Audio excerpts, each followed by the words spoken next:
깊은 밤입니다. 요셉은 지금 잠을 이루지 못합니다. 그의 손에는 돌이 들려 있지는 않지만 마음속으로는 수천 번도 더 돌을 들었다 놓았다 했을 것입니다. 약혼녀 마리아가 임신을 했습니다. 요셉은 고통 속에서 하나님께 부르짖습니다. 주님, 나와는 상관없는 생명입니다. 주님, 나와는 상관없는 아이입니다. 배신감이 치를 떨게 하고 모멸감이 온몸을 감쌉니다. 아무리 다른 사람을 사랑하게 됐더라도 이런 식으로 이별을 통보를 하면 안 됩니다. 율법대로라면 그녀를 세상에 고발하고 돌로 쳐 죽여야 마땅한 사건이지요. 그런데 이상합니다. 요셉은 소란을 피우지 않습니다. 동네 사람들을 모으지도 않습니다. 그는 그저 침묵합니다. 그리고 결심합니다. 가만히 끊자. 가만히 끊자. 조용히 덮자. 오늘 본문은 깊은 고뇌의 밤을 걷고 있는 한 남자의 이야기로 시작됩니다. 여러분, 우리는 흔히 의롭다라고 하면 잘못된 것을 지적하고 죄 지은 자를 벌하여서 정의를 세우는 것을 생각합니다. 시시비비를 명확히 가리는 것을 의라고 여깁니다. 그런데 오늘 성경의 기준은 다릅니다. 마태복음은 요셉을 가리켜 의로운 사람이라고 부릅니다. 그가 마리아의 부정을 세상에 고발해서 의로운 것이 아닙니다. 정반대입니다. 그는 그것을 드러내지 않고 덮어주려 했기 때문에 의로운 사람입니다. 그런데 여러분, 오해하지 마십시오. 이것은 죄를 보고도 못 본 척 묵인하라는 그런 뜻이 아닙니다. 세상의 정의는 죄를 폭로하여서 상대방을 죽임으로 인해 완성되지만 하나님의 의는 그 죄의 수치와 대가를 내가 대신 짊어짐으로 상대를 살려낼 때 완성된다라는 뜻입니다. 요셉은 분노 대신에 침묵을, 폭로 대신에 배려와 사랑을 선택했습니다. 자신이 감당해야 할 수치심이라는 대가를 지불하고 생명을 보호한 것입니다. 바로 이 십자가를 닮은 성품이 있었기 때문에 하나님께서는 그를 예수님의 육신의 아버지로 선택하신 것입니다. 그런데 여러분, 여기서 우리는 질문을 하나 던져야만 합니다. 우리 하나님은 전능하신 분이십니다. 말씀 한마디로 천지 만물을 창조하신 분이십니다. 그런데 우리를 구원할 메시아를 이 땅에 보내실 때 왜 굳이 10달 동안 여자의 뱃속에 갇혀 있어야 하는 이토록 답답하고 복잡한 불편한 방법을 택하셨을까요? 그냥 하늘에서 천군 천사를 대동하고 영광 중에 탁 내려오셔서 그렇게 나타나시면 사람들이 여러분 예수님을 더 쉽게 믿게 되고 또 예수님을 환영하지 않았겠습니까? 근데 우리 하나님께서는 그런 방법을 사용하지 않으셨습니다. 여기에는 우리 하나님도 타협할 수 없는 구원의 중요한 법칙이 두 가지가 있습니다. 첫째는요, 하나님은 인간이 되셔야만 했습니다. 하늘에서 영광 중에 내려온 신은 인간을 심판할 수는 있어도 인간을 대신해서 제물이 되거나 죽을 수는 없습니다. 죄의 삭은 사망입니다. 여러분, 신학적인 표현을 걷어내고 적나라하게 말하자면 죄 지으면 지옥 간다라는 겁니다. 죄의 종착지는 영원한 멸망, 곧 지옥인 것입니다. 여러분, 이것은 말로 때울 수 있는 문제가 아닙니다. 이 무시무시한 죄의 형벌을 해결하려면 누군가 반드시 피를 흘려서 생명으로 그 값을 치러야만 하는 것입니다. 그래서 하나님은 모든 영광을 버리고 피 흘리고 죽을 수 있는 연약한 사람의 몸이 필요하셨습니다. 이것이 예수님이 우리와 함께 하시기 위해 이 땅에 오신 첫 번째 이유입니다. 그러나 우리를 구원할 구원자는 인간이어야만 하지만 죄가 있는 인간이어서는 안 됩니다. 그것이 두 번째 법칙입니다. 우리를 구원할 구원자는 인간이어야 하지만 죄가 있어서는 안 된다. 여러분, 이건 딜레마입니다. 인간은 필요한데 아담의 후손으로 태어난 모든 인간은 태어날 때부터 이 죄의 바이러스, 즉 원죄를 가지고 태어납니다. 아담이 태초에 하나님께서 천지를 창조하시고 에덴 동산에서 사람을 만드셨을 때 그때 불신하고 범죄함으로 인해서 죄가 들어왔고 그 아담의 후손들은 모두가 다 죄를 갖게 되는 겁니다. 빚쟁이가 남의 빚을 갚아줄 수 없고 물에 빠진 사람이 옆 사람을 구해줄 수 없는 것 같은 그런 일이 생겨난 것입니다. 구원자는 인간이 돼 죄가 전혀 없는 완전한 의인이어야 합니다. 그래서 하나님께서 선택하신 방법이 무엇인가? 바로 성령으로 잉태가 되는 것입니다. 마리아라는 여인의 몸을 빌려서 완전한 인간이 되시되 인간의 혈통, 요셉의 혈통, 죄를 가진 그런 혈통이 아니라 성령으로 잉태되어서 죄의 고리를 완전히 끊어낸 완전한 하나님으로 이 땅에 오신 것입니다. 사랑하는 성도님 여러분, 이것은 꾸며낸 신화가 아닙니다. 마태복음 1장 18절에서 예수님의 나심, 이 나심을 설명하면서 사용한 헬라어 단어는 게네시스라는 단어입니다. 영어로는 제네시스입니다. 여러분, 어디서 많이 들어본 단어 아닙니까? 맞습니다. 우리가 가진 성경의 맨 첫 권, 태초의 시작을 알리는 창세기가 바로 게네시스입니다. 그것과 똑같은 단어를 사용하셔서 예수님의 나심을 표현하고 있는 겁니다. 여러분, 성경이 굳이 이 단어를 골라 쓴 이유가 무엇이겠습니까? 예수님의 오심, 예수님의 나심은 단순히 한 아기가 태어난 출생 사건이 아니라는 것입니다. 이것은 태초에 하나님이 천지를 창조하셨던 것과 만나는 제2의 창세기, 즉 새로운 창조의 시작이다라는 선언인 것입니다. 첫 번째 창세기에서 지음받은 아담은 죄를 지어서 실패했습니다. 죄로 인해서 온 인류가 망하게 되었습니다. 다 죽게 되었습니다. 온 인류가 망가졌습니다. 그래서 하나님은 이제 성령으로 잉태된 두 번째 아담, 마지막 아담, 예수님을 통해 죄로 무너진 인류를 다시 빚으시는 새로운 창세기를 쓰고 계시는 것입니다.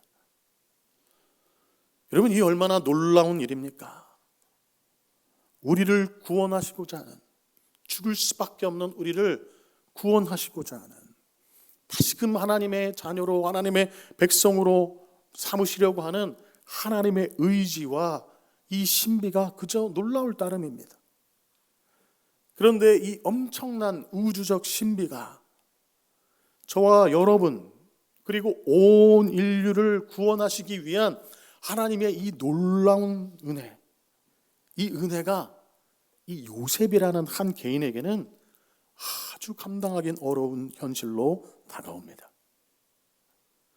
여러분, 우리가 흔히 은혜 받았다라고 하면 어떤 상황에서 그런 얘기를 합니까?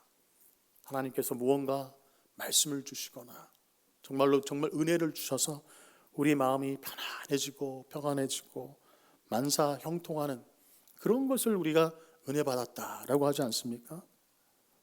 그런데 여러분, 요셉이 받은 그 은혜, 하나님이 임하시는, 놀라운 하나님의 구원의 역사가 임하시는 그 은혜, 그 은혜를 한번 생각해 보십시오. 첫 번째 성탄을 한번 보십시오. 요셉에게 임한 은혜는 축복이 아니라 재앙이었습니다. 소박한 신혼의 꿈이 산산조각 났습니다. 무엇보다 이 요셉을 괴롭힌 것은 평생 죽을 때까지 그를 따라다닐 꼬리표였습니다. 우리가 요한복음 8장을 보시면 유대인들이 예수님을 향해서 비웃는 장면이 나옵니다. 자, 예수님을 향해서 뭐라고 말씀하시는가? 8장 41절을 보면 우리는 음란한 데서 나지 아니하였다, 이런 얘기를 합니다.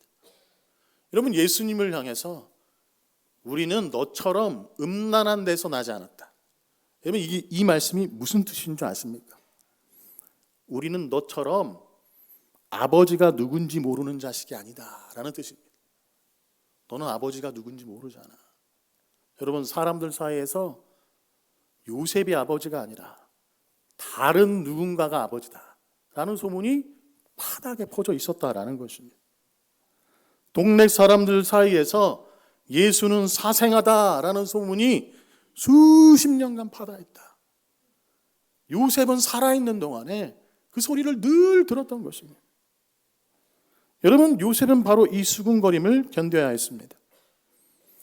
어딜 가나 등 뒤에서 들려오는 남의 자식을 키우는 모자란 사람, 아버지가 누군지 모르는, 요셉이 아버지가 아니라 다른 사람이 아버지라는 것을 우리는 성령님으로 잉태된 것을 알았지만 그 당시에 사람들이 그 사실을 믿었겠습니까?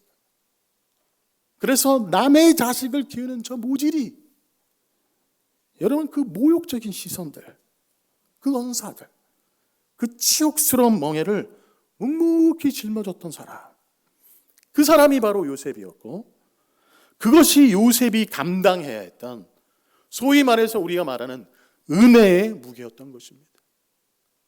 은혜 받은 요셉은 그런 어려움을 가지고 있었습니다. 우리 사랑하는 상심리의 성도님 여러분, 기억하십시오. 진정한 은혜는 때로 우리의 삶을 매우 불편하게 합니다. 내 계획을 무너뜨리고 들어옵니다. 내 자존심을 모두 다 꺾으라고 요구합니다. 한번 생각해 보십시오. 요셉이 그 불편한, 그 거룩한 불편함을 거부하고 원하지 않고 했다면 여러분, 임마누엘의 하나님 우리에게 오실 수 없었을지도 모른다는 사실입니다. 요셉의 정말 훌륭한 점은 꿈에서 깨어난 직후의 행동을 보면 또한 알게 됩니다. 그는 토를 달지 않았습니다. 주의 사자가 말씀하시는 것에 왜 그렇습니까? 이유가 뭡니까? 설명해 주십시오. 그런 토를 달지 않았습니다. 주의 사자의 분부대로 행하여 그의 아내를 데려왔습니다. 그리고 그 젊은 나이에 아들을 낳기까지 동침하지 않았습니다. 여러분, 이것은 그냥 어쩔 수 없으니까 결혼을 그냥 강행했다, 그런 뜻이 아닙니다.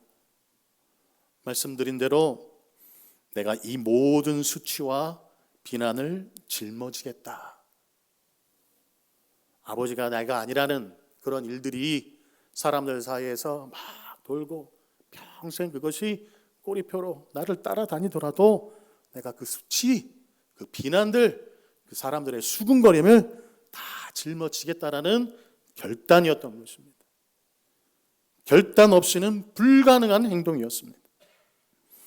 더 중요한 것은 그가 자신의 핏줄이 아닌 아이에게 천사가 일러준 예수라는 이름을 직접 지어주었다라는 사실입니다. 여러분, 당시 유대법에서 아버지가 아들의 이름을 짓는다라는 것은 이 아이는 내 아들이다라는 선언이었습니다. 법적인 입양 절차와 같았습니다. 여러분, 요셉이 그렇게 예수님의 이름을 천사가 알려준 대로, 주의 사자가 알려준 대로 예수라고 짓는 순간 놀라운 일이 일어나게 되는 것입니다. 놀라운 하나님의 역사가 완성이 됩니다. 자, 왜 그런가?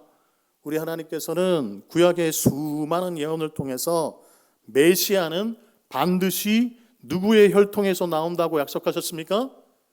다윗의 혈통에서 나온다고 약속하셨습니다. 예수님은 그런데 성령으로 잉태되셨기 때문에 이 다윗의 후손인 요셉의 피가 섞이지 않았습니다. 자칫하면 그 예언이 다 성취되지 못하는, 예언이 끊길 뻔한 순간이 된 것입니다. 그러나 다윗의 직계 후손인 요셉이 예수님을 자신의 아들로 입적시키는 순간, 이름을 짓는 순간, 여러분, 그의 순종을 통해서 예수님은 법적으로 완벽한 다윗의 자손이 되셨고 약속된 메시아의 자격을 갖추게 된 것입니다. 여러분, 요셉이 이 모든 사실을 다 이해하고 또 이야기를 다 듣고 설명을 다 듣고 그래서 순종했을까요? 여러분, 이러한 사실은 우리도 공부해서 아는 것이고 수많은 학자들이 연구해서 아는 것이지, 여러분, 우리조차도 잘 이해하지 못하는 사실입니다. 그런데 여러분, 당사자인 요셉이 이런 것들 다 하나님께서 친절하게 설명해 주셔서 아, 그렇군요 하고 순종한 것이 아니었다라는 겁니다. 온 인류를 향한, 저와 여러분을 구원하시기 위한 하나님의 놀라운 구원의 계획들을 논리적으로 다 이해하고 신학적으로 다 알아들었기 때문에 순종한 것이 아니었다라는 것입니다. 그는 아무것도 알지 못했습니다. 그럼에도 불구하고 그것이 주의 사자의 말씀이었기 때문에, 하나님의 말씀이었기 때문에 순종했던 것입니다.